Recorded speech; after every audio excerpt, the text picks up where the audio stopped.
ಲಕ್ಷ್ಮಕ್ಕ ಮಾತಾಡಕತ್ತೇನ್ರಿ. ಇವತ್ತು ಟೈಟಲ್ ತನ್ನಲ್ಲಿ ನೋಡಿ ನಿಮ್ಗೆ ಆಲ್ರೆಡಿ ಅರ್ಥ ಆಗಿರುತ್ತ್ರಿ ಯಾವುದ್ರ ಬಗ್ಗೆ ಯಾವ ಟಾಪಿಕ್ ಮಾತಾಡಕತ್ತೀನಿ ಅಂತೇಳಿ. ಒಂದು ಹೆಣ್ಣು ದೇಶದ ಕಣ್ಣು ಅಂತ ಹೇಳಿ ಪ್ರತಿಯೊಬ್ಬರು ಹೇಳ್ತಾರೆ. ಆದರೆ ಆ ಥರ ಎಷ್ಟು ಜನ ನಡ್ಕೊತಿದ್ದಾರೆ ಅನ್ನೋದೇ ಗೊತ್ತಾಗ್ತಿಲ್ಲ. ಯಾಕಂದರೆ ಅವಳು ಒಬ್ಬಂಟಿಯಾಗಿ ಜೀವನ ಮಾಡಬೇಕು, ಒಬ್ಬಂಟಿಯಾಗಿ ಇರಬೇಕು, ಅವಳ ಕಾಲ ಮೇಲೆ ಅವಳು ನಿಂತ್ಕೋಬೇಕು, ಓಡಾಡಬೇಕು ಅಂತ ಎಲ್ಲರೂ ಬಯಸ್ತಾರೆ. ಪ್ರತಿಯೊಬ್ಬರೂ ಭಾಷಣ ಮಾಡ್ತಾನೆ ಇರ್ತಾರೆ. ಹೆಣ್ಣಿಗೆ ಹಕ್ಕಿದೆ, ಹೆಣ್ಣಿಗೆ ಹಕ್ಕಿದೆ, ಸ್ವತಂತ್ರ ಹಕ್ಕು ಹೆಣ್ಣಿಗೂ ಇದೆ, ಹೆಣ್ಣೇ ಈ ದೇಶದ ಕಣ್ಣು ಅಂತಿರ್ತಾರೆ. ಆದರೆ ಯಾರೂ ಆ ಹೆಣ್ಣಿಗೆ ಬೆಲೆ ಕೊಡಲ್ಲ. ಪ್ರತಿಯೊಬ್ಬರೂ ಹೆಣ್ಣಿಗೆ ಸ್ವತಂತ್ರ ಇದೆ, ಹೆಣ್ಣಿಗೆ ಸ್ವತಂತ್ರ ಇದೆ ಅಂತ ಹೇಳ್ದವರೇ ಆಯಿತು. ಆದರೆ ಅವ್ರ ಮನೆ ಹೆಣ್ಮಕ್ಳನ್ನ ಮಾತ್ರ ಬಚಾವ್ ಮಾಡ್ಕೊತಾರೆ. ಆದರೆ ಮಂದಿ ಮನೆ ಹೆಣ್ಮಕ್ಳನ್ನ ಯಾರೂ ಬಚಾವ್ ಮಾಡಲ್ಲ. ಅವ್ರ ತಂದೆ ತಾಯಿ ಕೇರ್ ತಗೋಬೇಕು ಹೆಣ್ಮಕ್ಳ ಬಗ್ಗೆ. ಒಬ್ಬರನ್ನೇ ಎಲ್ಲೂ ಬಿಡಬಾರ್ದು. ಯಾಕಂದರೆ ಈಗಿನ ಪ್ರಪಂಚ ನಡೀತಿರೋದೇ ಹಂಗಿದೆ. ಟಾಪಿಕ್ ಕೇಳಬೇಕಂದ್ರೆ ಈಗ ನಾನು ತಮ್ಮನೆಲ್ಲ ಹಾಕಿರೋ ಥರ ಸೌಜನ್ಯ, ಧರ್ಮಸ್ಥಳ ಸೌಜನ್ಯ ಕೇಸು. ಆ ಕೇಸ್ನೇ ಎಷ್ಟು ಥರ ಟ್ವಿಸ್ಟ್ ತೆಗೆದು ಯಾವ ಥರ ಮಾಡಿದ್ದಾರೆ. 12 ವರ್ಷ ಆದ್ರೂ 12-14 ವರ್ಷ ಆಯಿತು ಆ ಕೇಸ್ ಬಂದು, ಆದ್ರೂ ಇನ್ನೂ ಸಾಲ್ವ್ ಮಾಡೋಕ್ಕಾಗಿಲ್ಲ. ಇಂಥ ಸರ್ಕಾರಗಳು ಯಾಕಿರಬೇಕು, ಇಂಥ ದೇಶದಲ್ಲಿ ಯಾಕಿರಬೇಕು, ಯಾಕೆ ಬದುಕಬೇಕು ಅನ್ನೋ ಥರ ಇರುತ್ತೆ. ಯಾಕಂದರೆ ಒಂದು ಹೆಣ್ಮಕ್ಳಿಗೆ ಇಷ್ಟು ಸ್ವಾತಂತ್ರ್ಯ ಸಿಕ್ಕಿದ್ರೂ ಆ ಹೆಣ್ಮಕ್ಳನ್ನ ಕೀಳಕ್ಕೆ ಕಾಣ್ತಾರಲ್ಲ. ಈಗ್ಲೂ ಆ ಹೆಣ್ಮಗು ಮೇಲೆ ರೇಪ್ ಮಾಡಿ ಎಲ್ಲ ಮಾಡಿ ಆ ಹುಡುಗಿನ ಈಗಲೂ ನ್ಯಾಯ ಕೊಟ್ಟಿಲ್ಲ ಅಂದರೆ ಯಾವ ಥರ ಇರುತ್ತೆ ಹೇಳಿ. ಹಾಯ್ ಫ್ರೆಂಡ್ಸ್, ಈ ಕೇಸ್ ಬಂದು 12-14 ವರ್ಷ ಆಗಿದೆ. ಆದ್ರೂ ನಾವು ಯಾರೂ ಮುಂದೆ ಹೆಜ್ಜೆ ಇಟ್ಟಿಲ್ಲ. ನಾವು ಪ್ರತಿಯೊಬ್ಬರೂ ಯಾಕೆ ಹಿಂಜರಿತೀವಿ ಅಂದರೆ ಅದು ದೊಡ್ಡದು ಕುಟುಂಬ, ಅದು ದೊಡ್ಡ ಗೌಡ್ರು, ಅವ್ರ ಬಗ್ಗೆ ಮಾತಾಡಬಾರ್ದು.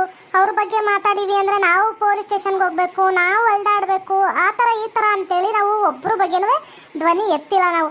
ಯಾಕಂದರೆ ನಮ್ಮದೇ ಆದಂಥ ಫ್ಯಾಮಿಲಿ ಅದು ಇದು ಇರ್ತವೆ ಅಂತೇಳಿ ನಾವು ಮುಂದೆ ಹೆಜ್ಜೆ ಇಟ್ಟಿಲ್ಲ. ಅದಕ್ಕೆ ಇವತ್ತಿನ ಮೀಡಿಯಾದವರಂತೂ ಒಬ್ಬರು ಮಾತಾಡ್ತಿಲ್ಲ ಈ ಕೇಸ್ ಬಗ್ಗೆ. ಯಾಕೆ ಅಂದರೆ ಅವ್ರ ಮನೇದು ಅವ್ರಿಗೆ ಹೆಚ್ಚಾಗಿದೆ. ಯಾಕಂದರೆ ಮುಂದೆ ಹೆಜ್ಜೆ ಇಡಬೇಕಂದ್ರೆ ಆ ಗೌಡ್ರ ಮನೇನ ಎದುರಾಕೊಳ್ಳೋಕ್ಕಾಗುತ್ತಾ, ಪ್ರತಿಯೊಬ್ಬರೂ ಎದುರಾಕೊಳ್ಳೋಕ್ಕಾಗುತ್ತಾ? ಬೇಡ, ನಾವು ಪೊಲೀಸ್ ಅಲ್ದಾಡ್ಬೇಕಂತೇಳಿ ಮೀಡಿಯಾದವ್ರು ಬರಲ್ಲ, ಮತ್ತು ಸೋಷಿಯಲ್ ಮೀಡಿಯಾದವ್ರು ಬರಲ್ಲ. ನಮ್ಮದು ನಮ್ಮ ಕತೆ ನಾವು ಹಾಕೋಬೇಕು ಅಂತಿರ್ತಾರೆ. ಮತ್ತು ಇನ್ಸ್ಟಾಗ್ರಾಮು, ಫೇಸ್ಬುಕ್ಕು, ಯೂಟ್ಯೂಬು ಪ್ರತಿಯೊಂದು ಚಾನಲು ಇದೆ. ಯಾರೂ ವಿಡಿಯೋಸ್ ಬಿಡಲ್ಲ, ಯಾರೂ ಅದ್ರ ಬಗ್ಗೆ ಧ್ವನಿ ಎತ್ತಲ್ಲ. ಈಗಿನ ಜನ್ರೇಷನ್ ತುಂಬ ಚೇಂಜ್ ಆಗಿದೆ ಫ್ರೆಂಡ್ಸ್. ಪ್ರತಿಯೊಬ್ಬರೂ ಸೌಜನ್ಯ ಕೇಸ್ಗೆ ನ್ಯಾಯ ಕೊಡಿಸ್ಲೇಬೇಕು, ಸೌಜನ್ಯ ಕೇಸ್ಗೆ ನ್ಯಾಯ ಒದಗಿಸ್ಲೇಬೇಕು. ಯಾಕಂದರೆ ನಮ್ಮ ಮನೇಲಿ ಇಬ್ಬಿಬ್ರು ಹೆಣ್ಮಕ್ಳಿದ್ದಾರೆ. ನಮ್ಮ ಮನೇಲಿ 2 ಹೆಣ್ಮಕ್ಳು, ಜಯಮ್ಮನ ಮನೇಲಿ 2 ಹೆಣ್ಮಕ್ಳು. ಇವಾಗ ನೋಡಿ ಇವಳಿಗೆ ಯಾರಿಗಪ್ಪ ನಮ್ಮ ಪೂಜಾರಪ್ಪನ ಹೆಂಡತಿಗೂ ಒಬ್ಬ ಮಗಳಿದ್ದಾಳೆ. ಪ್ರತಿಯೊಬ್ಬರಿಗೂ ಹೆಣ್ಮಕ್ಳಿರ್ತಾರೆ. ನಮ್ಮ ಗುಂಡಮ್ಮಂಗೂ ಮಗಳಿದ್ದಾಳೆ. ಪ್ರತಿಯೊಬ್ಬರಿಗೂ ಹೆಣ್ಮಕ್ಳು ಇಲ್ದಾರ ಮನೇನೇ ಇಲ್ಲ. ನಮ್ಮ ಹೆಣ್ಮಕ್ಳು ನಾವು ಸೇಫ್ಟಿಯಿಂದ ನೋಡ್ಕೋಬೇಕು. ಈ ಸಿಚುವೇಶನಲ್ಲಿ ನಾನು ಕಂಡುಕೊಂಡಿದ್ದು, ಒಂದು ಗುಡಿಯಕ್ಕೆ ಹೋಗ್ಬೇಕು, ಒಂದು ಸ್ಕೂಲಿಗೆ ಕಳಿಸ್ಬೇಕು, ಮತ್ತು ಒಂದು ಟ್ಯೂಷನ್ಗೆ ಕಳಿಸ್ಬೇಕಂದ್ರೂ ನನ್ನ ಮಕ್ಕಳನ್ನ ನಾವು ಕೇರ್ಫುಲ್ಲಾಗಿ ನೋಡ್ಕೋಬೇಕು ಅನ್ನೋದು ನಾನಂತೂ ತುಂಬ ಅಂದ್ಕೊಂಡ್ಬಿಟ್ಟಿದ್ದೀನಿ. ಮಕ್ಕಳನ್ನ ಪ್ರತಿಯೊಬ್ಬರೂ ಕೇರ್ಫುಲ್ಲಾಗಿ ನೋಡ್ಕೊಳ್ಳಿ. ಯಾರ್ಯಾರು ಪ್ರತಿಯೊಬ್ಬರು ಮನೇಲಿ ಹೆಣ್ಮಕ್ಳು ಇದ್ದೇ ಇರ್ತಾರೆ. ಹೆಣ್ಮಕ್ಳು ಇದ್ದವ್ರ ಮನೇಲಂತೂ ತುಂಬ ಕೇರ್ಫುಲ್ಲಾಗಿರಿ. ಸೌಜನ್ಯ ಪಾಪ ಹುಡುಗಿ ಶಾಲೆಗೆ ಹೋಗಿ ಬರ್ತೀನಿ ಅಂತ ಓದ್ ಹುಡುಗಿ ಮನೆಗೆ ಹೆಣ್ವಾಗಿ ಬರ್ತಾಳೆ ಅಂತ ಅವ್ರ ತಾಯಿ ಅಂದ್ಕೊಂಡಿದ್ರ. ಅದಕ್ಕೆ ಪ್ರತಿಯೊಬ್ಬರೂ ಹೇಳೋದಿಷ್ಟೇ, ತನ್ನ ಮಕ್ಕಳಿಂದ ತಾವು ಹೋಗಿ. ಯಾಕಂದರೆ ನನ್ನ ಮಗಳನ್ನ ಅಷ್ಟು ವರ್ಷ ಎತ್ತಿ ಬೆಳೆಸಿ ಸಾಕಿ ನನ್ನ ಮಕ್ಕಳು ನಮಗೆ ಭಾರ ಆಗಲ್ಲ. ಅವರು ಹೋಗ್ತಿದ್ದಾರೆ ಅಂದರೆ ಅವ್ರ ಹಿಂದೆ ನಾವೂ ಕೇರ್ಫುಲ್ ಆಗಿರಬೇಕು. ಇಲ್ಲ ಅವ್ರ ಅಪ್ಪನ ಇರ್ತಾರೆ, ಅವ್ರ ಅಮ್ಮ ಇರ್ತಾರೆ, ಇಬ್ಬರಾಗೊಬ್ರನ್ನ ಕಳಿಸ್ಬೇಕು. ಇಲ್ಲ ನಾವೇ ಹೋಗ್ಬೇಕು, ಇಲ್ಲ ನನ್ನ ಗಂಡನಾರು ಕಳಿಸ್ಬೇಕು. ಅಂದರೆ ಮಗುಗೆ ತಂದೆ ತಾಯಿ ಯಾರು ಇಬ್ಬರಲ್ಲೂ ಒಬ್ಬರಾರು ಹೋಗಲೇಬೇಕು. ಯಾಕಂದರೆ ಈಗಿನ ಜನ್ರೇಷನಲ್ಲಿ ಮಕ್ಕಳು ನಾವು ಹೊರಗಡೆ ಬಿಡೋಕ್ಕೆ ಭಯ ಆಗ್ತಿದೆ.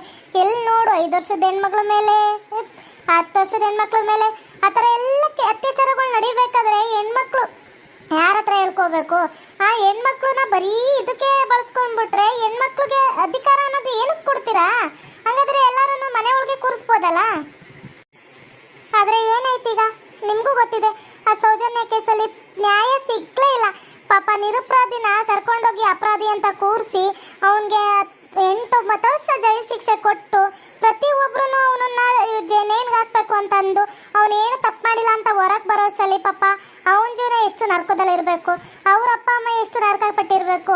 ಆ ನಿರಪರಾಧಿನ ಕರ್ಕೊಂಡೋಗಿ ಅಪರಾಧಿ ಅಂತ ಕೂರಿಸ್ಬಿಟ್ಟು ಅವನಿಗೆ ಶಿಕ್ಷೆ ಕೊಟ್ಟು ಅದು ಇದು ಮಾಡಿ ಅವನ್ನ ಒಪ್ಕೊ ಅಂತೇಳಿ ಅವನು ಒಪ್ಕೊಳ್ದಂಗ ಅವನನ್ನು ಜೈಲಲ್ಲಿ ಅಲಿಯೋ ಥರ ಮಾಡಿ, ಜೈಲಲ್ಲಿ ಕೂರಿಸಿ ಅವ್ರ ಫ್ಯಾಮಿಲಿನ ಜೈಲು ಮನೆ ಕೋರ್ಟ್ ಅಂತ ಅಲಿಯೋ ಥರ ಮಾಡಿ ಯಾರಿಗೆ ತಾನೇ ನ್ಯಾಯ ಸಿಗ್ತಿದೆ?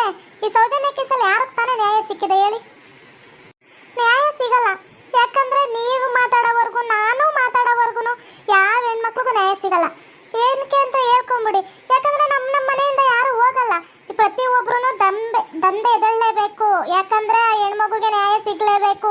ಯಾಕೆ ನಮ್ಮ ಮನೆ ಹೆಣ್ಮಕ್ಳಾಗಿದ್ರೆ ನಾವು ತಿಂತಿದ್ದಿಲ್ಲ. ಪ್ರತಿಯೊಬ್ರು ಈ ಕೇಸ್ಗೆ ಭಾಗಿಯಾಗಿ ಪ್ರತಿಯೊಬ್ರು ನ್ಯಾಯ ದೊರಕಿಸ್ಬೇಕಂತೇಳಿ ನಾನು ಈ ವಿಡಿಯೋ ಮುಖಾಂತರ ಕೇಳ್ಕೊತೀನಿ.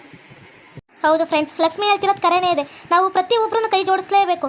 ನಾವು ಪ್ರತಿಯೊಬ್ಬರು ಕೈ ಜೋಡಿಸ್ದಾಗ್ಲೇ ಆ ಅಪರಾಧಿಗೆ ಶಿಕ್ಷೆ ಆಗೇ ಆಗುತ್ತೆ. ಈಗಿನ ಪ್ರಪಂಚದಲ್ಲಿ ದುಡ್ಡು ಯಾವತ್ತೂ ಬರಲ್ಲ.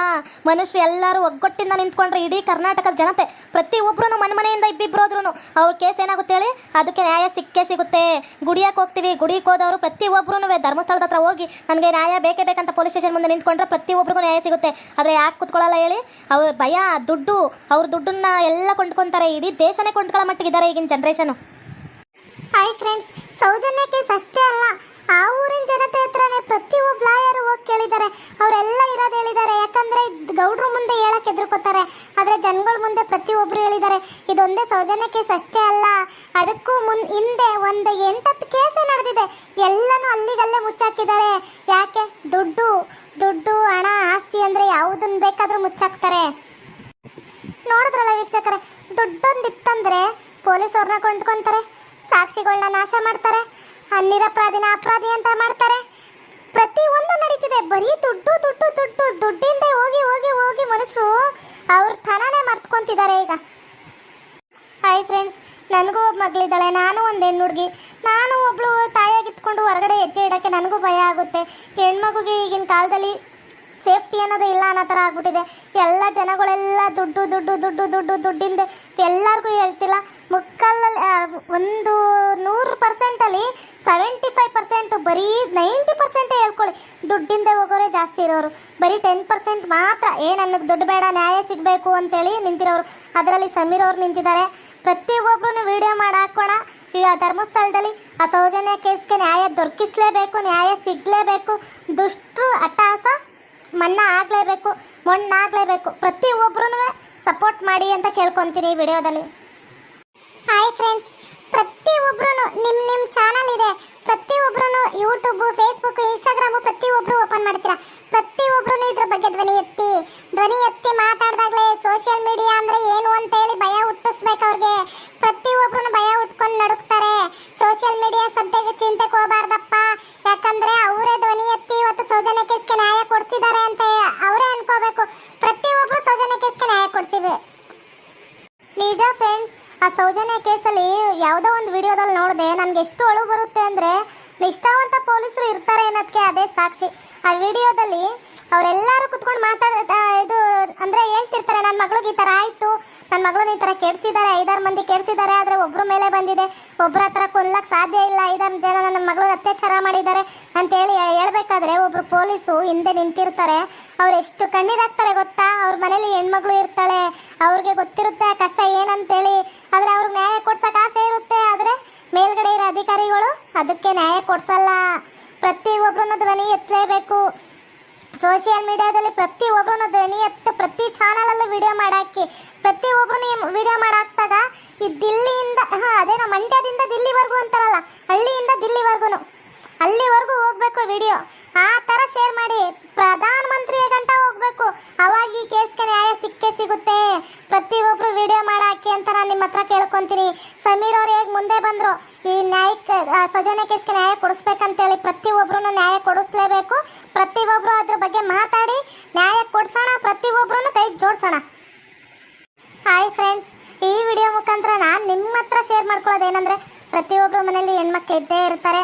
ಪ್ರತಿಯೊಬ್ಬರೂ ಅವ್ರ ಹೆಜ್ಜೆಗೂ ಒಂದು ಕಾವಲಾಗಿರಿ. ಅವ್ರ ತಂದೆ ತಾಯಿ ಅಂತ ಇದ್ದೇ ಇರ್ತೀರಾ. ಪ್ರತಿಯೊಬ್ಬರು ಸಪೋರ್ಟ್ ಆಗಿರಿ. ಹಿಂದೆ ಮುಂದೆ ನೋಡಿ ಯಾರು ಬರ್ತಾರೆ, ಯಾರು ಮಾತಾಡ್ತಾರೆ, ಅವ್ರ ಹಿಂದೆ ಮುಂದೆ ಓಡಾಡಿ. ನನ್ನ ಮಕ್ಕಳನ್ನ ಹೊರಗಡೆ ಬಿಡಬೇಕಾದ್ರೆ ಸ್ವಲ್ಪ ಕೇರ್ಫುಲ್ ಆಗಿರಿ. ಯಾರ ಹತ್ರನೂ ಬಿಡಬೇಡಿ, ಯಾರನ್ನೂ ನಂಬಕ್ಕೆ ಹೋಗಬೇಡಿ. ಯಾಕಂದರೆ ಈಗಿನ ಕಾಲದಲ್ಲಿ ಯಾರೂ ನಂಬಕ್ಕಾಗಲ್ಲ. ಅದಕ್ಕೆ ಹೇಳ್ತಿರೋದು, ತಂದೆ ತಾಯಿ ಹತ್ರನೇ ಬೆಳೀಲಿ ಮಕ್ಕಳು ಅಂತೇಳಿ. ಹುಷಾರಾಗಿ ನೋಡ್ಕೊಳ್ಳಿ ನಿಮ್ಮ ಮನೆ ಹೆಣ್ಮಕ್ಳನ್ನ. ನಮ್ಮ ಮನೆ ಹೆಣ್ಮಕ್ಳನ್ನ ನಾವೇ ಕಾಪಾಡ್ಕೋಬೇಕು, ಮಂದಿ ಯಾರು ಬಂದು ಕಾಪಾಡಲ್ಲ. ಸೌಜನ್ಯಗಾಗಿರೋ ಸ್ಥಿತಿ ಅವ್ರ ತಂದೆ ತಾಯಿಗಾಗಿರೋ ನೋವು ಯಾವ ತಂದೆ ತಾಯಿಗೂ ಆಗೋದು ಬೇಡ. ಯಾಕಂದರೆ ನಿಮ್ಮ ಹೆಣ್ಮಕ್ಳನ್ನ ನಮ್ಮ ಹೆಣ್ಮಕ್ಳನ್ನ ನಾವೇ ನೋಡ್ಕೋಬೇಕು. ಅವ್ರವ್ರ ಹೆಜ್ಜೆನ ನಾವೇ ಕಾಪಾಡ್ಕೋಬೇಕು. ನಮ್ಮ ಮಕ್ಕಳನ್ನ ನಾವೇ ಕಾಪಾಡ್ಕೊಳ್ಳೋಣ. ಪ್ರತಿಯೊಬ್ಬರೂ ಅವ್ರವ್ರ ಮನೇಲಿ ಹೆಣ್ಮಕ್ಳಿದ್ರೆ ಪ್ರತಿಯೊಬ್ಬರೂ ಕೇರ್ಫುಲ್ ಆಗಿ. ಮತ್ತು ಸೌಜನ್ಯಗೆ ನ್ಯಾಯ ಸಿಗೋವರೆಗೂ ನಮ್ಮ ಸೋಷಿಯಲ್ ಮೀಡಿಯಾ ಹಳ್ಳಿಯಿಂದ ದಿಲ್ಲಿವರೆಗೂ ವಿಡಿಯೋ ಮಾಡ್ತಾನೆ ಇರಿ. ಓಕೆ ವೀಕ್ಷಕರೇ, ಈ ವಿಡಿಯೋನ ಇಲ್ಲಿಗೆ ಮುಗಿಸ್ತಾ ಇದ್ದೇವೆ. ನಿಮ್ಮ ಅಭಿಪ್ರಾಯಗಳನ್ನು ಕಮೆಂಟ್ಸ್ ಮೂಲಕ ತಿಳಿಸಿ. ಲೈಕ್ ಮಾಡಿ, ಶೇರ್ ಮಾಡಿ ಮತ್ತು ನಮ್ಮ ಚಾನಲ್ನ ಸಬ್ಸ್ಕ್ರೈಬ್ ಮಾಡ್ಕೊಂಡು ಬೆಲ್ ಐಕಾನ್ನ ಕ್ಲಿಕ್ ಮಾಡಿ. Thank you for watching.